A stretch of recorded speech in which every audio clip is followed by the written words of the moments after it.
உங்களுக்கான இன்றைய வாக்குத்தத்தம்.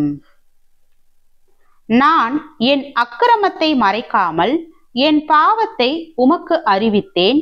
என் மீறுதல்களை கர்த்தருக்கு அறிக்கையிடுவேன் என்றேன். தேவரீர் என் பாவத்தின் தோஷத்தை மன்னித்தீர்.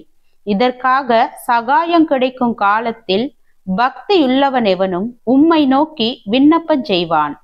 அப்பொழுது மிகுந்த ஜல பிரவாகம் வந்தாலும் அது அவனை அணுகாது. நீர் எனக்கு மறைவிடமாயிருக்கிறீர். என்னை நீர் இக்கட்டுக்கு விலக்கி காத்து இரட்சண்ய பாடல்கள் என்னை சூழ்ந்து கொள்ளும்படி செய்வீர். நான் உனக்கு போதித்து நீ நடக்க வேண்டிய வழியை உனக்கு காட்டுவேன்.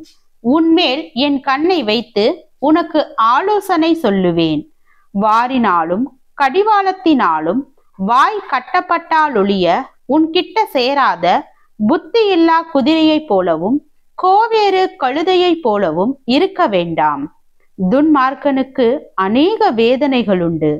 கர்த்தரை நம்பி இருக்கிறவனையோ கிருபை சூழ்ந்து கொள்ளும். சங்கீதம் 32 வசனம் 5 முதல் 10 வரை.